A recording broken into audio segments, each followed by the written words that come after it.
Assalamualaikum warahmatullahi wabarakatuh. Hari ini kita akan membahas mengenai persebaran fauna di dunia. Nah, ada beberapa kategori persebaran fauna di dunia. Yang pertama ada Nearctic, Neotropik, Palearctic, Ethiopian, Oriental, Australis. Apa-apa saja itu, daerahnya apa saja, dan hewannya apa saja, kita akan bahas satu persatu. Yang pertama kita akan membahas mengenai Nearctic. Nah, Nearctic itu berada di kawasan Amerika Utara, khususnya di Amerika Serikat dan Kanada, Greenland yang tertutup salju. Nah, terdapat di bagian timur itu hutan gugur, bagian tengah itu padang rumput dan hutan taiga. Dan ada beberapa jenis fauna yang hidup di daerah Nearctic itu seperti beruang coklat, berang-berang, tupai, salamander, bison, karibu, kelinci, kalkun, dan bison. Ini adalah fauna yang terdapat di daerah Nearctic. Kemudian daerah yang kedua adalah Neotropik. Nah, kalau tadi Nearctic di atas ini ya, Amerika Utara, Amerika Serikat dan Kanada. Kemudian Neotropik itu di bagian bawah, itu terdiri dari Meksiko, Amerika Tengah, dan Amerika Latin. Nah, daerahnya itu adalah daerah iklim tropik dan sedang. Jenis faunanya yaitu terdapat kukang, armalido, kelelawar, penghisap darah, siamang, piranha, terenggiling, anaconda, kura-kura, galapagos, dan balut listrik. Karakteristik fauna yang terdapat di Neotropik itu adalah hewan-hewan yang memiliki kulit yang keras dan penghisap darah. Jadi kalian cukup ingat aja untuk kelelawar penghisap darah, balut listrik, anaconda itu kan hewan-hewan yang memiliki kulit yang keras. Kura-kura itu adalah hewan-hewan yang terdapat di daerah Neotropik. Kemudian ada daerah Palearctic. Masih ingat yang pertama di sini Nearctic, Neotropik. Nah, yang di daerah ini adalah Palearctic. Nah, wilayah Palearctic itu terdiri dari wilayah Eurasia dan Kutub Utara hingga Himalaya, Afghanistan, Afrika, Inggris, Jepang, dan Selat Bering. Nah, hewan-hewan ini sangat bervariasi karena suhu di daerah tersebut tinggi dan curah hujannya juga bervariasi. Nah, hewan-hewan yang terdapat di daerah Palearctic itu ada rhino, landas, rusa kutub, bison, kambing gunung, panda, serigala, kelinci kutub, dan burung pelatuk. Nah, yang membedakan daerah-daerah Palearctic dengan daerah-daerah yang lain ini mendominasi adalah hewan-hewan atau mamalia yang memiliki bulu yang tebal. Kemudian yang keempat adalah Ethiopian. Kita ulangi lagi, Nearctic, Neotropik, Palearctic, yang ini adalah Ethiopian.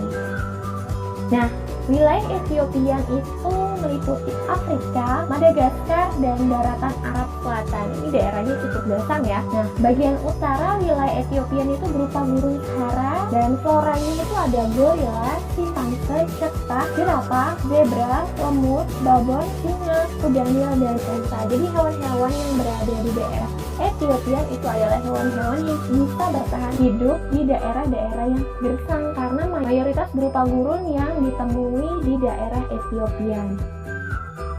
Kemudian Oriental, Nearctic, Neotropik, Palearctic, Ethiopian. Nah, yang kelima ini adalah Oriental. Ini adalah peta Indonesia tercinta kita. Nah, Indonesia ini masuk ke dalam daerah atau wilayah Oriental.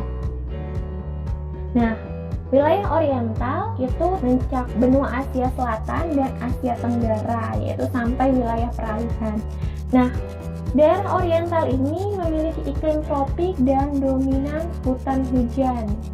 Nah, fauna-fauna yang tidak asing lagi kita temukan di Indonesia itu ada badak, harimau, orangutan, bekatan, dan tentu saja ada gajah. Lalu yang kelima, yang terakhir adalah Australis. Masih ingat kan? Kita sudah membahas Nearctic, Neotropik, Palearctic, Ethiopian, Oriental, dan yang terakhir adalah Australis. Nah, Australis itu sebagian besar daerahnya iklim tropis dan sebagian iklim sedang. Daerah Australis itu meliputi Australia, Selandia Baru, Papua, Maluku, dan Oseania. Nah, ada beberapa jenis faunanya seperti kanguru, koala, buaya, platypus, walabi, burung penghisap madu, kiwi, dan kasuari. Jadi mayoritas hewan-hewan atau fauna yang ditemukan di Australis itu adalah jenis burung dan hewan-hewan yang berkantung. Nah, ini adalah sebaran daerah-daerah persebaran fauna di dunia. Masih ingat kan? Nearktik, Neotropik, Palearktik, Ethiopian, Oriental, dan terakhir adalah Australis. Jangan sampai lupa dan jangan sampai tertukar karena materi ini sangat sering keluar ketika ulangan atau ketika ujian. Ini sangat sering sekali keluar. Kita ulas lagi. Yang pertama Nearktik, ini Amerika Utara. Kalau Neotropik itu Meksiko, Amerika Tengah.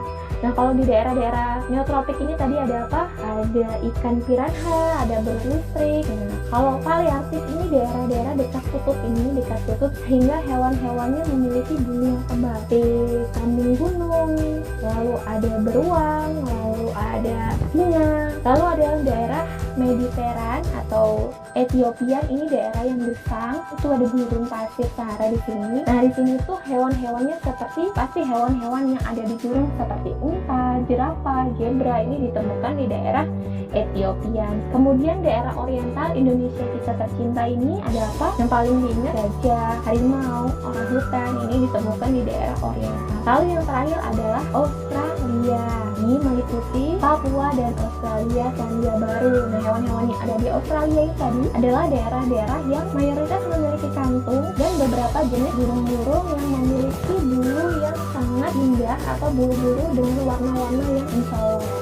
Demikianlah pembelajaran kita hari ini mengenai persebaran fauna di dunia. Semoga video ini bermanfaat dan sampai bertemu lagi di video-video selanjutnya. Terima kasih.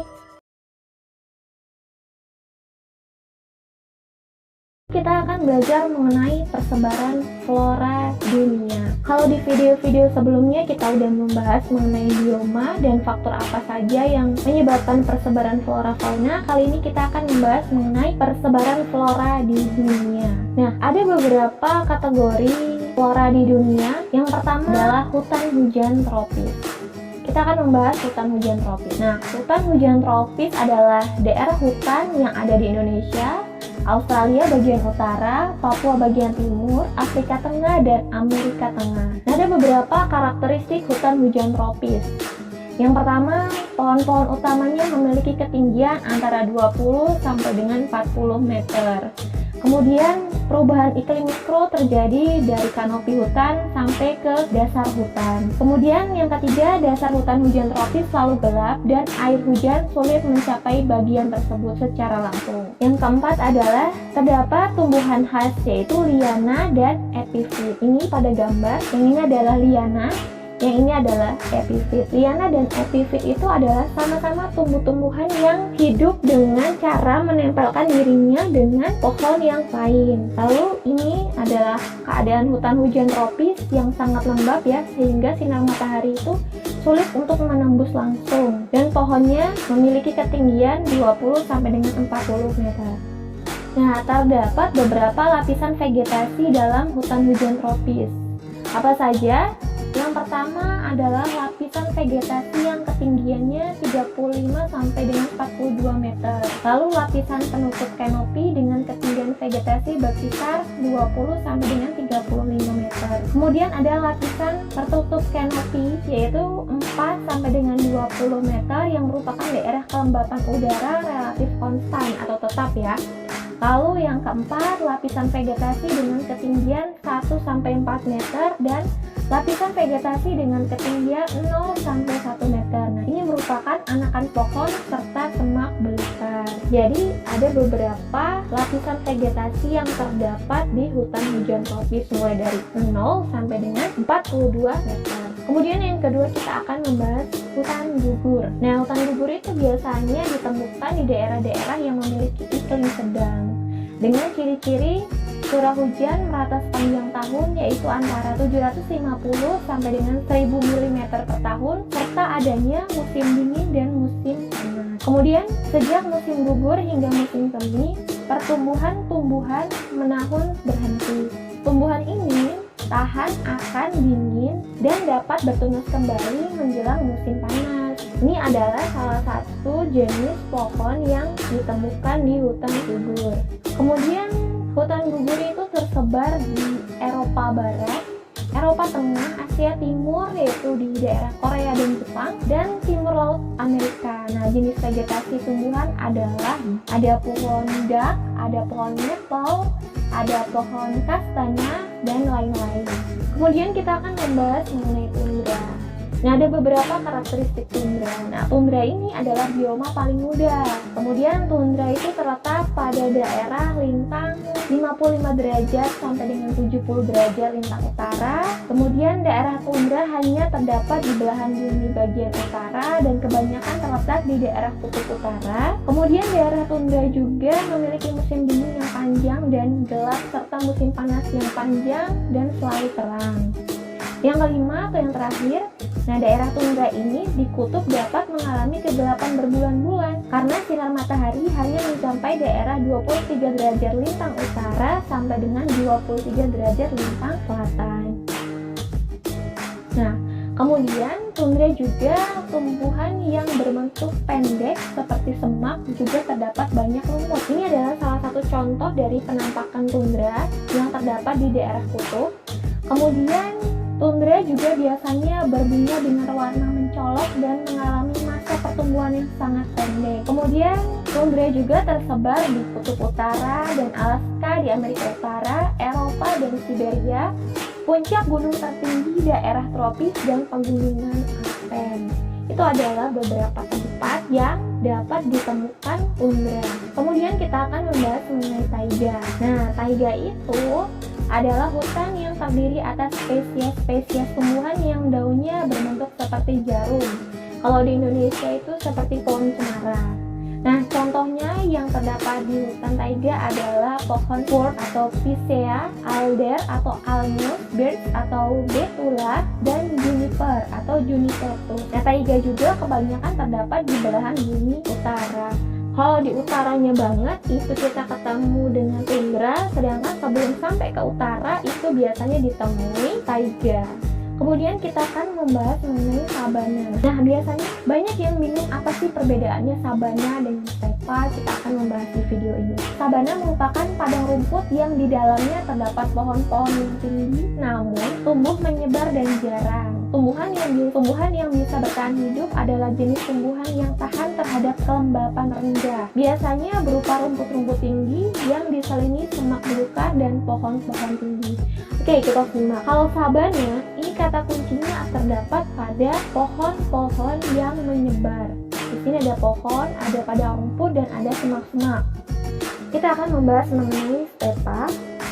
Nah, dari gambarnya saja sudah sangat terlihat jelas ya, kalau stepa atau padang rumput terdapat di daerah tropis hingga ke daerah subtropis. Kalau tadi sabana itu ada pohon-pohonnya, semaknya ada, padang rumputnya ada, sedangkan kalau stepa hanya ada semak dan padang rumput. Ada pohon tidak? Tidak ada pohonnya. Oke, kita akan membahas mengenai gurun atau bisot. Nah, dari gambar ini kalian sudah pasti bisa membedakan ini pasti gurun pasir. Nah, gurun pasir adalah suatu daerah yang menerima curah hujan yang sedikit kurang dari 250 mm per tahun. Nah, gurun juga dianggap memiliki kemampuan kecil untuk mendukung kehidupan. Jadi, tumbuh-tumbuhan di daerah gurun itu adalah tumbuh-tumbuhan yang khas yang dianggap mampu hidup pada curah hujan yang sedikit. Tumbuh-tumbuhan yang ditemukan di gurun itu seperti kaktus, dan hewan-hewan juga yang hidup di gurun juga tidak semua hewan, salah satunya seperti unta. Demikianlah pembelajaran pada hari ini mengenai persebaran flora di dunia. Semoga video ini bermanfaat dan terima kasih. Sampai ketemu di video-video selanjutnya.